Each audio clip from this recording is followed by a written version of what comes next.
With that out of the way, let me welcome all of you to this important and exciting conference. Some of you here know me, and some of you do not know me. I am Mark Hammond. I work as the M2M, or man-to-man outreach worker at the AIDS Committee of Durham Region.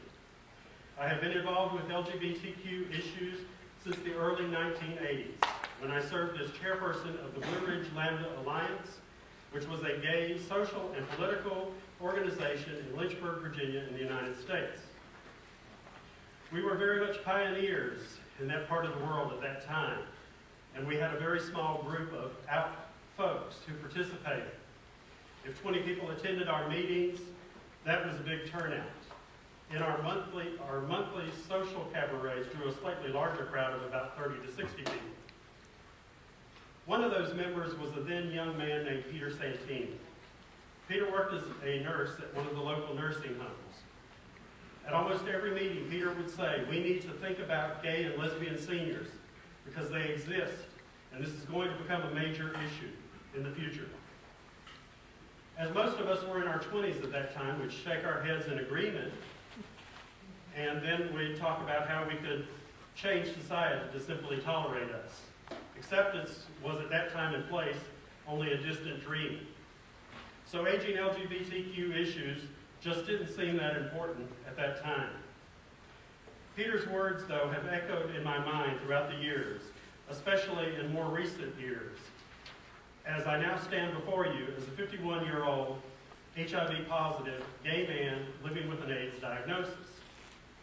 So a little over a year ago, Peter's nagging words finally pushed me to look at having a conference to discuss something we should have begun discussing back when I was in my 20s. This conference is not just for current seniors or for those of us who are near seniorhood, because the discussion that is needed must come from all age groups, and that will take a lot of work and a lot of time by people on a large scale. My hope for this conference is that we will plant the seeds that will take root for the future. It may be too late to see the grand projects I'd like to see in my lifetime, but one day in the future, our younger LGBTQ brothers and sisters, I believe, will. This conference, at the very least, I hope, will bring a greater awareness of these issues to healthcare givers and providers, maybe motivate the LGBTQ community members to develop local networks of friends who will assist their LGBTQ friends, much like we as a community did in the early years of the AIDS crisis, a time when we as a community came so beautifully together, and something I sadly feel we have lost to some degree. In far grander dreams, I hope today will plant the seeds that will result in bringing together the investors and the developers who could create a retirement village for our LGBTQ community somewhere in this great province of Ontario. Places where we can all enjoy fresh air, peace, open understanding, and caring hearts. When planning this conference, I saw a clip of this new film, Genocide, that we'll be watching here in just a few moments, and instantly decided that we needed to show this film here today. I think this film will set the tone for the conference.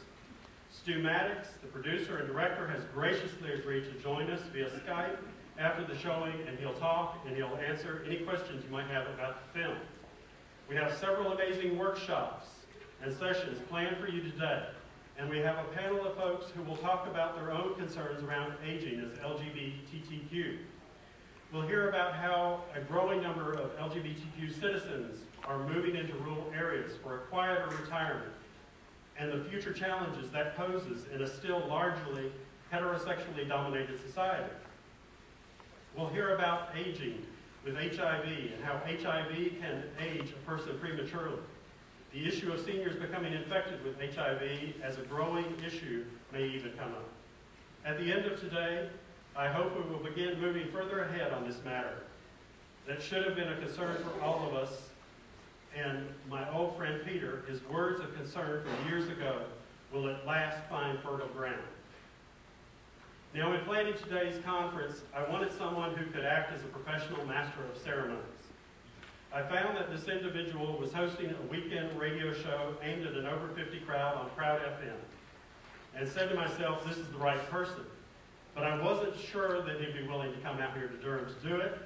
But anyway, I emailed him, and in less than 1 hour, he responded with, I would be delighted to attend. Please welcome with me Proud FM's on-air host of A Fabulous Morning, Mr. Pierce Murray.